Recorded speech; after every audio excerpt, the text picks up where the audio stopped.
daawadayaal ku soo dhawaada wararkii ugu dambeeyay ee Soomaaliya. Ciidamada madaxtooyada oo howlgal qorsheysan ka fuliyay xaafadaha u dhow Villa Soomaaliya.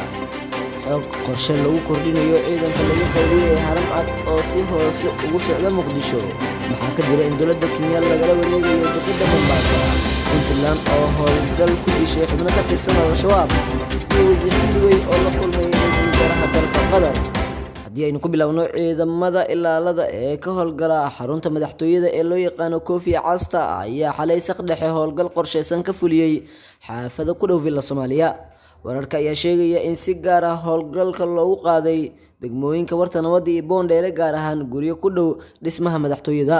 ila deegaanka ah ayaa warbaahinta u sheegay in ciidamada ay gudaha u galeen xaafadaha degmooyinkaas isla markaana ay soo qabqabteen dad u badan dhalinyaro.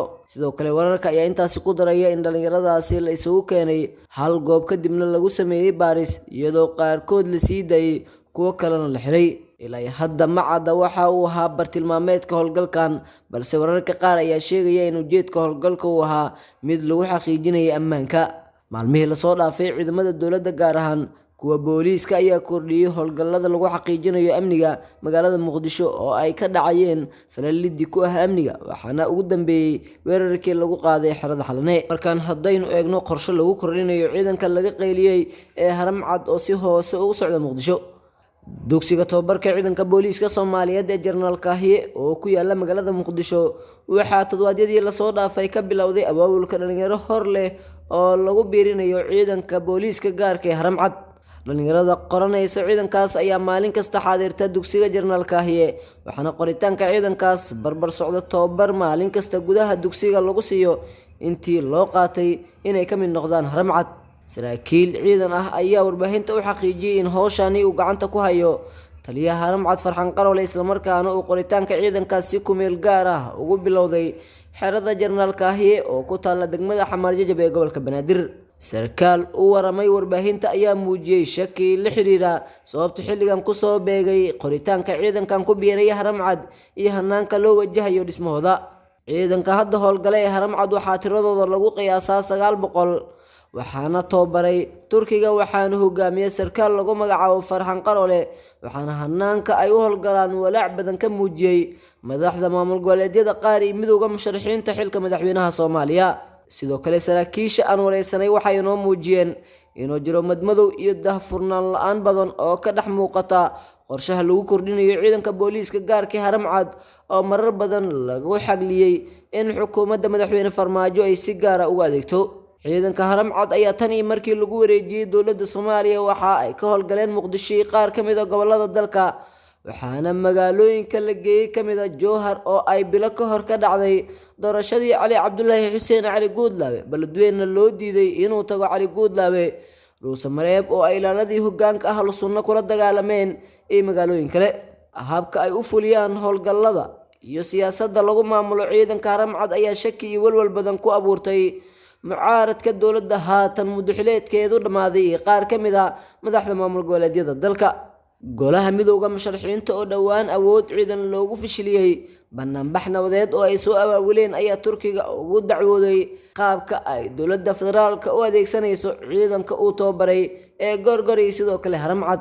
sidoo kale madaxweynaha Puntland Siciid Cabdilaahi Dani ayaa khudbad uu bishii hore ka jeediyay Garowe waxa uu soo hadal qaaday qaabka ay u howlgalaan ciidanka Haram Cad, asagoo ku tilmaamay kuwo manaxyaal ah oo si gaar ah ugu adeega madaxweyne Farmaajo sidoo hadalka u dhigay. sidoo kale madaxweynaha Jubbaland Axmed Maxamed Islaam Axmed Madoobe ayaa dhowr jeer soo hadal qaaday ciidankan Haram Cad, asagoo naqdinaya hadafka ay ku howlgalaan.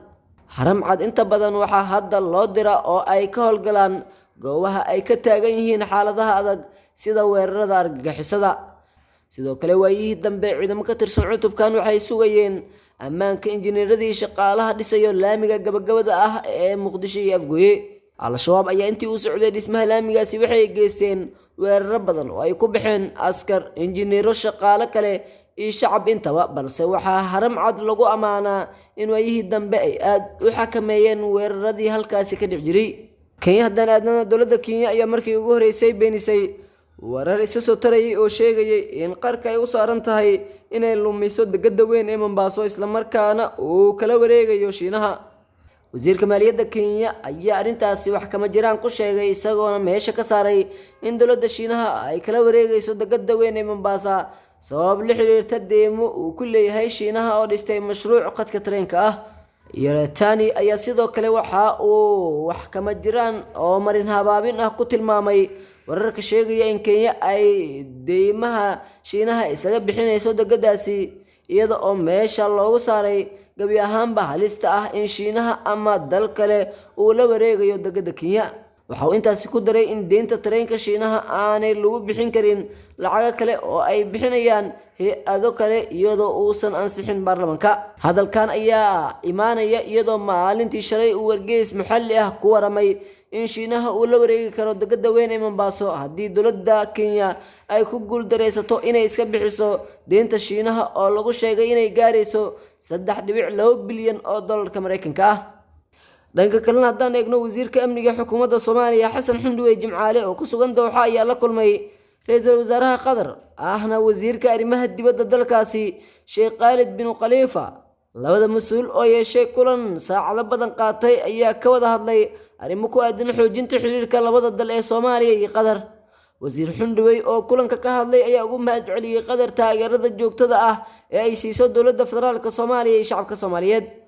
waxaan ka wada hadalnay iskaashiga amniga ee labada dal Soomaaliya iyo Qatar anigoo kaga mahadceliyay taageerada dowladda Qatar ay la garab taagan tahay shacabka iyo dowladda federaalka Soomaaliya ayuu yiri wasiirka amniga Soomaaliya. Xasan Xundwe oo maalmahan ku sugnaa dalkaasi Qatar ayaa sidoo kale la kulmay mas'uuliyiin ka tirsan dowladda Qatar. Qatar ayaa ka mid ah dowladaha sida dhow u taageera Soomaaliya waxaana xiriir dhow ay la leeyihiin madaxda dowladda federaalka hadda hogaaminaysa ra'iisul wasaare Roble Maxamed Cabdullaahi Farmaajo. wararkii ugu dambeeyay Soomaaliya waa inaga intaa.